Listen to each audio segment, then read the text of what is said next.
Vemos con la última transmisión en vivo. En esta ocasión voy a comentar un poquito qué me pareció la lectura del libro Nada es tan terrible del psicólogo español Rafael Santandreu.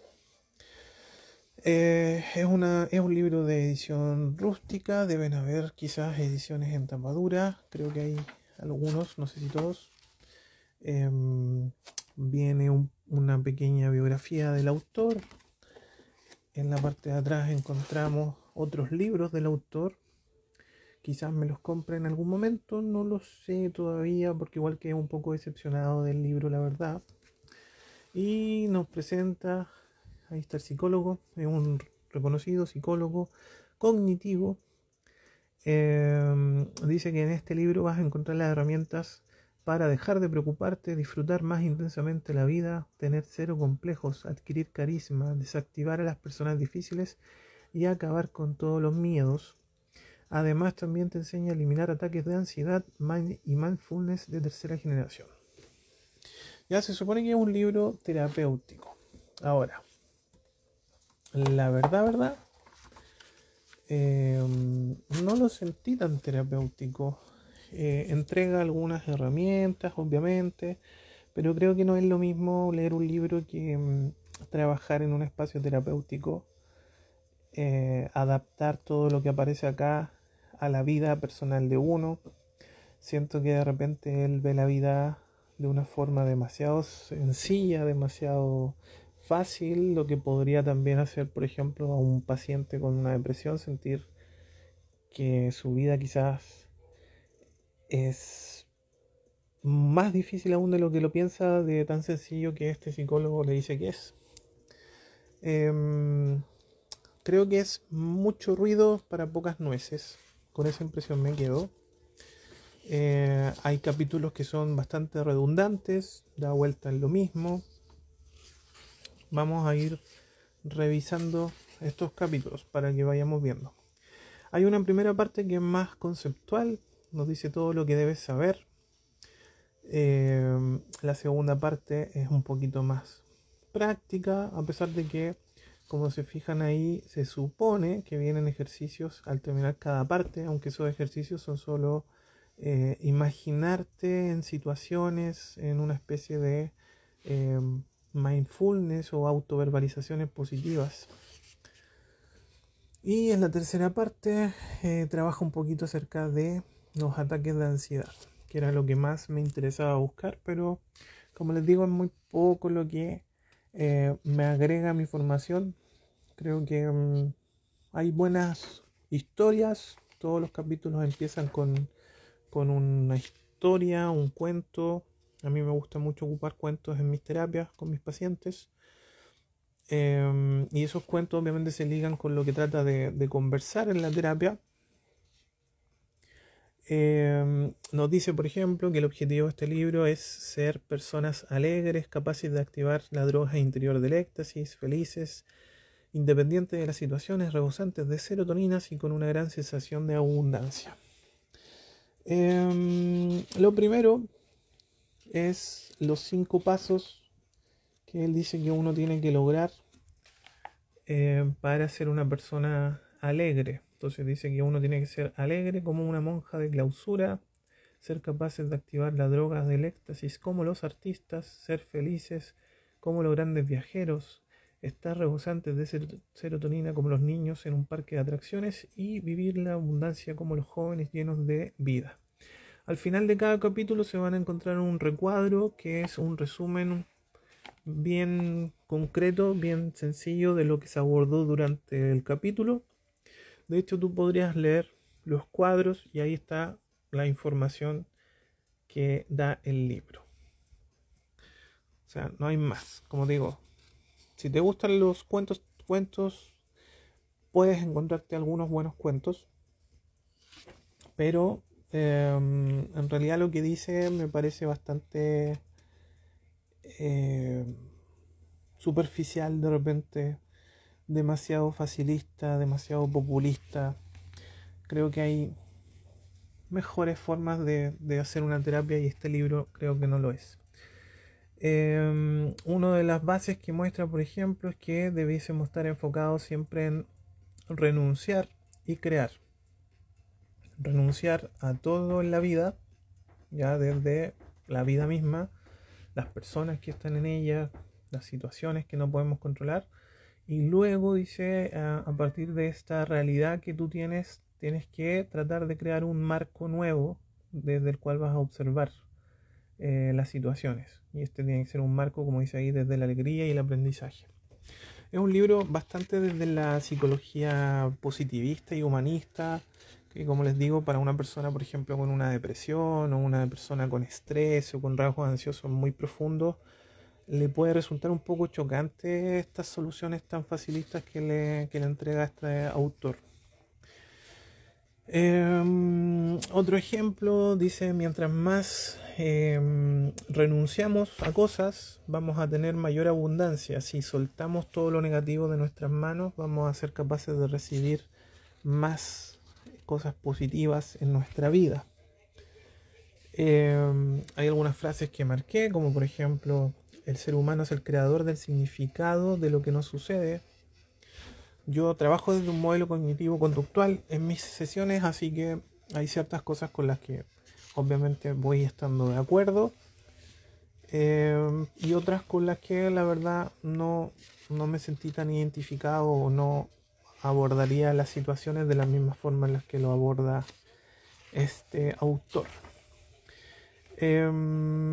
Acá tenemos un ejemplo de cómo se debe trabajar esta renuncia y la creación de un nuevo marco. Veamos, para que veamos que no es tan sencillo. Entonces dice: supongamos que la perturbación es que te sientes ansioso ante el examen. Renunciar significaría decirte a ti mismo que no necesitas aprobarlo, que le den. Suspender puede ser incluso una gran oportunidad. O sea, de partida te está diciendo que da lo mismo si te echáis tu carrera, da lo mismo si te va mal el examen, que siempre hay otras opciones. No es tan fácil como él lo piensa. Entonces dice: en la creación del nuevo marco, este estudiante puede decir: si no apruebo, no va a pasar nada, podré partir de cero y descubrir un nuevo sistema de estudio que a la larga se va a volver más eficaz. Y dice: en el peor de los casos, si no pudiese aprobar ningún examen jamás, me dedicaría a un trabajo de tipo práctico que no requiera estudio. Pero cuidado, en eso pondría todo mi cariño y motivación para tener éxito y ser feliz. ¿Ya? Ahí pueden ver, por ejemplo, lo fácil que resulta este análisis para él. Obviamente, analizar las situaciones desde afuera, no estando en la situación, siempre va a ser sencillo, va a ser fácil. Y yo creo que una de las cosas que he aprendido a lo largo de mi corta carrera como psicólogo es que uno nunca debe simplificar el problema de los pacientes. Si para el paciente el problema es un problema importante, grave, lo primero que uno tiene que hacer siempre es validar esa complicación que está teniendo, ese estrés que está teniendo, y de a poquitito ayudarlo en el camino a ir desenredando esos nudos. No puedo llegar y decirle en la primera sesión: la solución es fácil, haga esto y se soluciona el problema. Porque no se va a sentir validado, no se va a sentir escuchado, va a sentir que aminoras lo que le está pasando, y siento que el libro ese hace eso con muchas situaciones, con muchas cosas. Sigamos avanzando, viendo este libro. Analizan algunos casos de personas. Nuevamente llegamos al final del capítulo y se van a fijar que solo leyendo estos resúmenes ya van a saber todo lo que habla el libro, así que ese es un punto a favor, porque te permite de repente solo revisar el resumen y ver si está algo de lo que estás buscando. Aparece, por ejemplo, historias de vida de Michael J. Fox con algunas enseñanzas, de la nadadora estadounidense Jessica Long, también con algunas enseñanzas. Si se fijan, yo marqué algunas cosas en amarillo. Y también una historia de vida de Daniel, ¿cuál es el apellido? Daniel Álvarez. Un ciego sordomudo, ¿cómo se llama? Sordo ciego, español. Nuevamente, un cuadrito resumen. Muchas de las historias son relatos desde el sufismo, desde corrientes espirituales orientales. Así que puede que te resulte de repente un poquito complicado comprender algunas de esas historias. Vamos a ver esta finalización. Como les dije, en los ejercicios yo me imaginaba algo mucho más práctico y la verdad son solo situaciones donde tú te debes imaginar enfrentando las cosas desde otro punto de vista. Por ejemplo, vamos a leer uno. Dice: tratar de tener la droga interior del éxtasis como los artistas. Dice: ahora visualiza que te encuentras constantemente en un bello estado mental alterado, lleno de apreciación por lo que te rodea, captas la hermosura de tu entorno, paseas por la ciudad y te sientes en comunión con todo. ¿Es posible sentirse así? A mucha gente le sucede.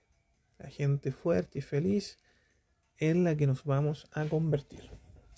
Cuando leo ese tipo de ejercicio, de exploración, como les digo, me suena a una psicología positivista, pero también me suena a charlatanería. Me suena a un libro de autoayuda que en realidad ofrece muy poquitas herramientas para lo que trata de exponer. Yo sé que Rafael Santandreu es un psicólogo muy querido, muy respetado en España, seguramente en América o en habla española, pero de repente hay algunos escenarios o algunos capítulos donde se ve que tiene una cierta grandiosidad, un cierto narcisismo respecto a cómo enfrenta también su vida. Hay un capítulo especial donde él como que defiende su punto de vista, por ejemplo, respecto a los chicos con síndrome de Down. Él explica que dio una conferencia y en esa conferencia él tiene una visión media prejuiciosa de cómo son los chicos con síndrome de Down, y una serie de madres y padres se acercan al final de la conferencia a criticarlo y a mostrarle que existe una mayor diversidad. Y él, en lugar de tomarlo como una autocrítica, lo aborda como que estaba siendo fustigado, como que estaba siendo lacerado por la multitud, y empieza a conversar acerca de la rigidez del pensamiento a través de un término que él le llama opportunated. No recuerdo muy bien el término en inglés, pero es como tener esta visión más rígida que no acepta la diferencia de otras formas de pensar. Entonces me pasa eso, siento que se cree mucho, la verdad. O sea, siento que yo tengo una mirada más humanista de la psicología, y creo que si bien ocupamos los mismos recursos, ocupamos la escuela cognitiva, ocupamos la filosofía budista, la manera de enfrentarlo es distinta. La manera de enfrentar al paciente es mucho más humana, siento, en mi caso. Por ejemplo, cuando también comenta el caso de un paciente trans que tuvo, que se molesta con él y deja de asistir a sus sesiones, donde él menciona que es básicamente porque no logró como asimilar su verdadera identidad o su verdadero autoconcepto.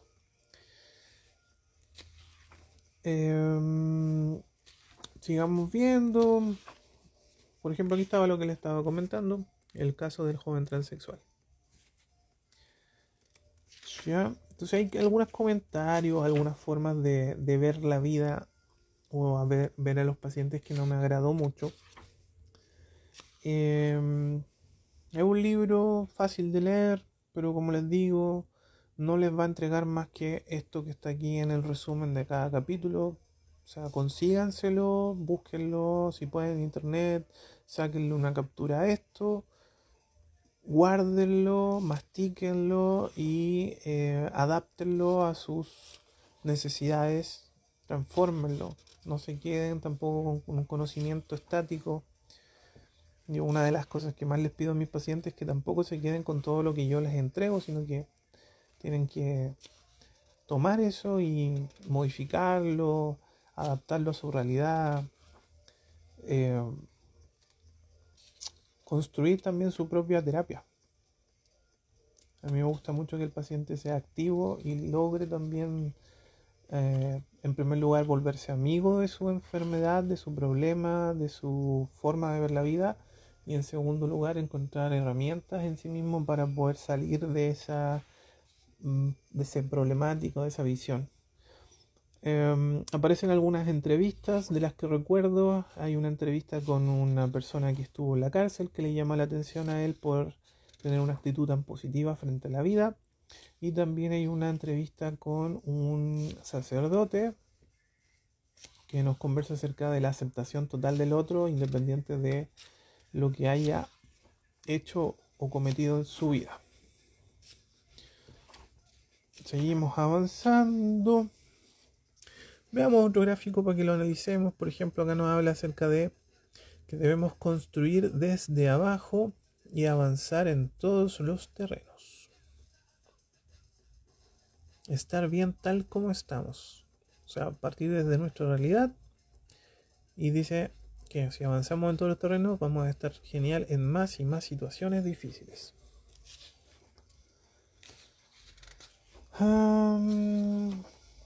Habla también acerca de algunas habilidades sociales, cómo trabajar la confianza en el otro, cómo nos pide, por ejemplo, transformarnos en un gato.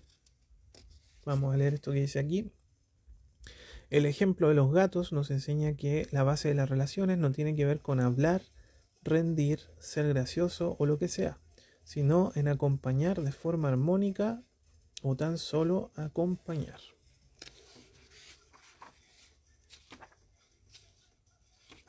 Seguimos avanzando en este libro, veamos qué más tenemos. Nos habla acá, por ejemplo, las 5 herramientas básicas que debemos tener para las interacciones sociales, sobre todo. Nos dice que debemos desarrollar el humor, el amor, el surrealismo, decirle que sí como a los locos o dejarlo solo. Estas son como herramientas para desactivar la irritación o la ira del otro. Hay mucha publicidad también en el relato a otros de sus libros. Generalmente dice, este tema lo profundizo en tal libro, o este tema lo abordo más en tal libro. Te deja como con la idea de adquirir otros de sus libros, que a esta altura me imagino que ya deben ser más de los que están aquí en este publicados. Aquí me pidió un error. La palabra es pogromo y lo tenía escrito como progromo. Un pogromo dice que es el linchamiento multitudinario, espontáneo o premeditado de un grupo particular, étnico o religioso. ¿Ya? Aquí habla un poquito de esta mirada que tiene como de que esos apoderados o padres y padres de niños con síndrome de Down básicamente se transformaron como en inquisidores y trataron de lincharlo y verlo a él como el peor demonio por la frase que dijo. Déjenme ver si pillo la frase que dijo para que veamos lo que yo les digo. Ya, analicémosla. Si hay alguna persona que tenga familiares con síndrome de Down, me gustaría también que la revise, que la comente, que me coloque aquí en los comentarios qué le parece este comentario que hace Rafael Santandreu en una conferencia donde dice: los chicos síndrome de Down son personas maravillosas, alegres, divertidas, felices y muy amorosas. Tienen muy poquita inteligencia, pero ¿a quién le importa? Son tan valiosos como cualquiera de nosotros o más. Si yo fuese síndrome de Down, me sentiría igualmente hermoso por mi capacidad de amar, que a fin de cuentas es lo único que merece la pena en esta vida. Yo solamente les voy a mostrar 2 cosas que siento que no están bien en su versión. Lo primero, el señalar que una persona con síndrome de Down es maravillosa, alegre, divertida, feliz y amorosa, me parece una generalización. Porque no creo que todo el universo, todo el escenario de chicos con síndrome de Down tenga estas características. Pueden haber casos más complicados, pueden haber casos agresivos, pueden haber casos eh, difíciles para las personas que los rodean y los quieren. Segundo punto que tengo que criticar, cuando dice tienen muy poquita inteligencia. Estamos hablando de qué inteligencia. Si estamos hablando del CI, sí, estamos en lo correcto, pero hace mucho tiempo que ya existe la teoría de las inteligencias múltiples y para mí los chicos de síndrome de Down tienen una inteligencia también en el ámbito emocional quizás muy grande o algunas habilidades también que pueden desarrollar a través de la práctica, de la educación y el cuidado de sus seres cercanos. Entonces esas declaraciones que él hace obviamente generaron ahí un conflicto con un grupo de padres de chicos y chicas con síndrome de Down que lo fueron a increpar al final y él se siente atacado, ¿cierto? Y dice que prácticamente lo lincharon y lo convirtieron como en el peor demonio. Avancemos, aquí está el término que no sabía decir delante,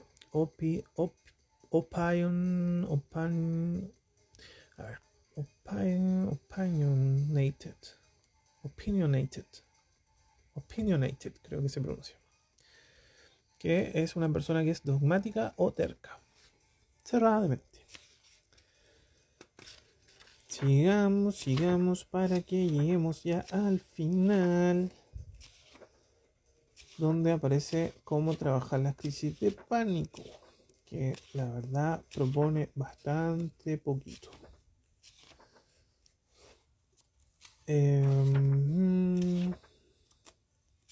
Como les digo, yo no sé si volvería a comprar un libro de este autor, tal vez por las historias que aparecen, tal vez por algunos ejercicios o entrevistas reflexivas, pero en general yo creo que entrega bastante poco. Veamos, por ejemplo, acá nos enseña, esto es importante, que existen dos tipos de temores. Está el temor objetivo y el temor neurótico. El temor objetivo dice que es externo, mientras que el temor neurótico es interno. El temor objetivo se puede evitar, pero el temor neurótico no se puede evitar. En el temor objetivo se teme a alguna cosa en concreto, mientras que en el neurótico se teme a nuestro propio cerebro, a lo que creemos que vamos a experimentar, que vamos a tener como emoción o pensamiento, y eso se transforma obviamente en un círculo vicioso. Cita a varios autores, básicamente da a entender como que ocupó otros autores para explicar un poquitito su forma de enfrentar las crisis de pánico. Dice que debemos tener cuatro acciones concretas: afrontar, aceptar, flotar y dejar pasar el tiempo. Ya que no las vamos a ver porque si no nos vamos a volver muy lateros, se está volviendo muy largo el video, así que vamos a seguir avanzando. Aborda, por ejemplo, una teoría, el método Morita del psiquiatra japonés Choma Morita, y también habla acerca de una psicóloga australiana, si no me equivoco. Esto solamente lo voy a mencionar porque para que me acuerde en algún momento, quiero comprar este libro, El hombre en busca del sentido, de Viktor Frankl. Ese libro se lo recomiendo, lo leí hace muchos años atrás cuando era un estudiante universitario, y es recomendadísimo, así como les recomiendo esta película, Intocable, una película francesa del año, me digo al tiro, 2011. En español creo que se llama Intocables o Amigos Inseparables, puede ser. ¿Qué tienen que ver? Veamos una frase marcada. Dice: la mente no puede callar y la mayor parte de su producción es irracional. Dice: el 95% de lo que ocurre en nuestra mente es basura y hay que descartarlo. ¿De dónde saca ese porcentaje? Vayan ustedes a saber. Pero sí estoy más inclinado a creer que tenemos, como dice aquí, una mente pequeña y una mente grande. Y en la mente grande es donde está este caos, esta ansiedad catastrófica, y debemos volver a enfocarnos en nuestra mente pequeña, que es la que va viviendo el presente, el día a día.